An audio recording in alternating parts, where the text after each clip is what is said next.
Pop culture is a commercial culture based on popular tastes and ideas that are perceived as general public opinion. These principles are upheld by pop culture royalties, formerly known as the Kim Kardashians and the Kanye Wests of the world. Pop culture dominates a lot of our society and we don't even know it. Although it has always been a major influence on media, the increase of technology use and pop culture represented through social networks have helped normalize its presence, representing itself in places it normally wouldn't, such as politics. So, yes, maybe I have lost a step. But some things are beyond my control. For example, this whole controversy about Jay-Z going to Cuba. It's unbelievable. I've got 99 problems and now Jay-Z's one. Media dynamics can spread ideas, encouraging controversial arguments to be brought about. Think of pop culture as a person with an idea or gossip, and the media dynamics being the several ways that individuals spread gossip. Do they text or call? Was it received via the internet or word of mouth? Is it a recurring topic in the media around you? Pop culture doesn't only subject itself to just generate new ideas, but also the creation of sub-ideas or argumentative and controversial topics from the basic idea.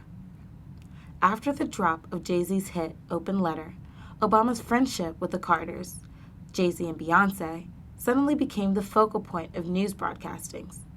Word spread quickly about the White House affiliation with Jay-Z's and Beyonce's trip to Cuba.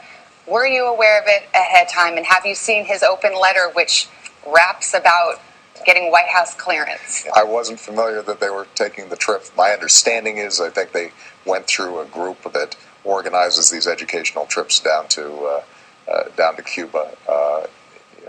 This is not something the White House was involved with. We've got better things.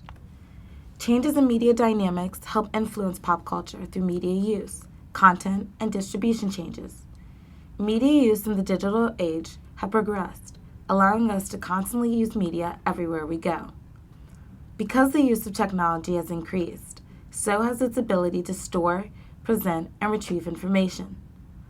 Longevity, or how long information can be retained on social networks, can last up to years to seconds, depending on the application. With applications such as Facebook and Instagram, it can last up to years, while applications like Snapchat last only from hours to days. Technology is also more accessible. For example, how many things can you do with just a smartphone? Set an alarm, shop, buy a movie ticket, check your email or Facebook, and screen calls from your ex. Technology can be seen as a palimpsest that is constantly being written over. The iPhone, for example, has evolved over the years, without Apple having to recreate a new product, but rather build on top of the old one, making only appropriate changes.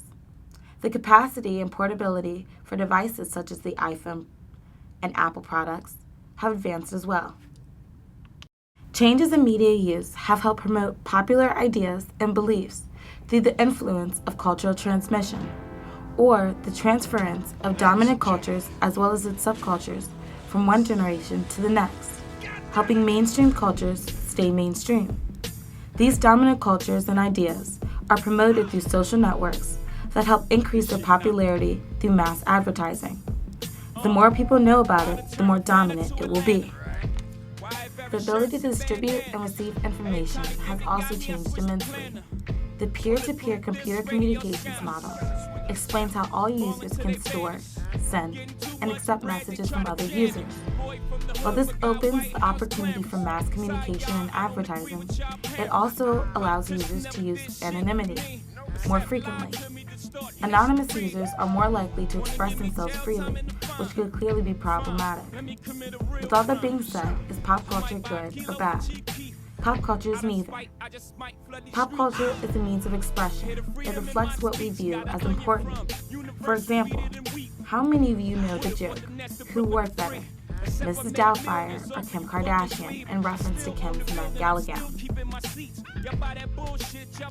How many of you know about the illegally built 8-story Rana Plaza building that collapsed in Bangladesh on April 24th, killing 127 people with 300 bodies having yet to be identified?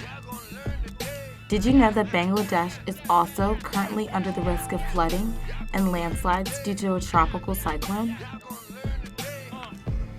And everyone knows about Rihanna's and Chris Brown's official split.